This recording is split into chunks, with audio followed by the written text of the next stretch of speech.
541, this Navy veteran spent his career handling explosives and cleaning up the areas heavily damaged after war. Now he's retired and back home in the upstate volunteering to give back to vets. Meet Terry Farmer.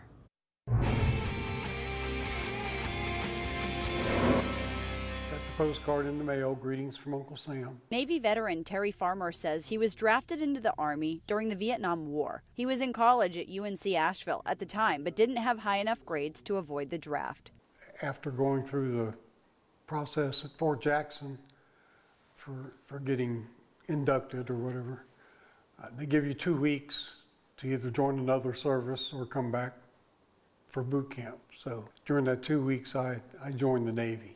They were looking for volunteers for deep sea divers and explosive ordnance disposal, SEAL team, things like that. That took Farmer to Key West to participate in the Navy's underwater submersible training. So that's where I learned scuba diving and mixed gas diving and some surface applied diving where you take the hose down with you from the surface. To Alabama for chemical munition training, and then to Maryland to learn about all the different explosives. We render safe unexploded munitions, so it's like dud munitions that were meant to go off and didn't go off. Although drafted during the Vietnam War era, Farmer never deployed to Southeast Asia. Instead, he was sent to places like Egypt.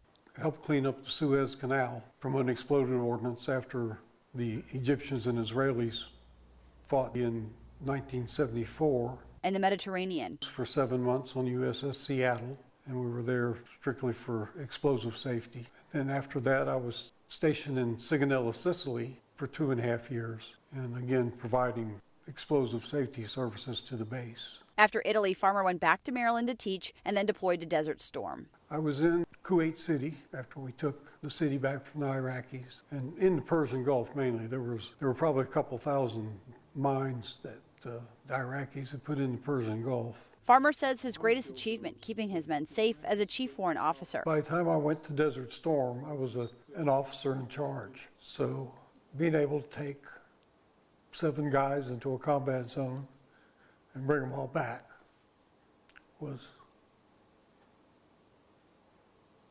important. In his retirement, Farmer says it's still about giving back through organizations like Vets Helping Vets Spartanburg. I've got kind of a soft spot for helping some of those guys that didn't come out of it as well as I did. An organization he's excited to support and see grow. Terry Farmer, thank you for your service. To nominate a veteran like Terry Farmer to be featured in our Thank You for Your Service series, head to WSPA.com.